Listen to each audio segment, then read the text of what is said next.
বেশ কিছুদিন ধরে না খুব গরম পড়েছে, তাই বাইরে থেকে আসলে স্নান করা ছাড়া আর উপায় থাকছে না। বিকেলে মেয়েকে নিয়ে গিয়েছিলাম নাচের ক্লাসে। আসার পরে ও গা হাত পা ধুয়ে ঘরে চলে গেছে। এবার আমি যাচ্ছি গা ধুতে। কদিন ধরে এত গরম পড়েছে যে তেষ্টানো দায় হয়ে উঠেছে। ভাদ্র মাসের গরম তো। ছাড়া জামা কাপড়গুলো ওয়াশিং মেশিনের মধ্যে রেখে দিলাম, কালকে কেচে নেব। স্নান করার পরে বেশ ভালো লাগছে। আমি না চুল ছেড়ে একদম থাকতে পারি না। চুলটা একটু আঁচড়ে নিয়ে আবার বেঁধে ফেলবো। তোমরা যারা যারা আমার ভিডিও দেখে কমেন্ট করো, দিদি তোমার ভিডিওগুলো না দেখতে খুব ভালো লাগে, তাদের জন্যে আলাদা ভালোবাসা রইল। সকলের জন্যেই ভালোবাসা রইল। আর এই রোজ টোনারটা না খুব ভালো, মুখে দেওয়ার বেশ খানিকক্ষণ পর্যন্ত মুখটা ঠান্ডা হয়ে থাকে। এবার যাচ্ছি রান্নাঘরে। কৌশিকী নাচের ক্লাস থেকে এসে দুধ হরলিক্সই খাই, সেটাই করব। আর করব নিজের জন্য একটু চা। যতই গরম পড়ুক না কেন, চাটা কিন্তু আমাদের আলাদাই এনার্জি দেয়। কৌশিকীর না কাল থেকে একটু পেটটা ব্যথা ব্যথা করছে, তাই দুপুরবেলা আলু সেদ্ধ আর ডাল সেদ্ধ দিয়ে ভাত খেয়েছে। তাই ভাবলাম সন্ধেবেলা একটু দুধটা গরম করে ওকে দিয়ে দিই।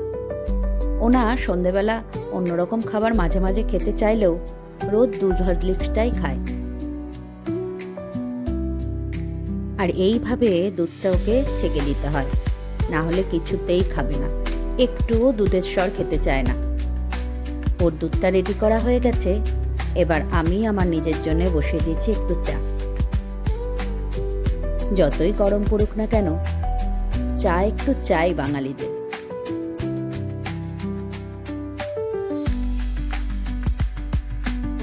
আজকে না অনেকদিন পর চায়ের সাথে একটু মুড়ি খেতে ইচ্ছা করছে, তাই মুড়ি চানাচুর মেখেছি। আমার চাটা ছেঁকে নিয়ে ঘরে চলে যাব। গরমে রান্নাঘরে দাঁড়ানো যাচ্ছে না। কৌশিকী অনেকক্ষণ ধরে ঘরে একা একা বসে টিভি দেখছে। মা কখন খাবারটা আনবে আর ও খাবে। আমিও চলে এসেছি ঘরে, আর সেই ওর খাবারটা ওকে দিয়ে দিলাম। কাল থেকে না ওর পেটটা মাঝে মাঝে ব্যথা করছে, কেন জানি না, বোধহয় খুব গরম পড়েছে তাই। যেই দেখেছে মা মুড়ি মেখে নিয়ে এসেছে, বলছে মা আমিও একটু মুড়ি খাবো।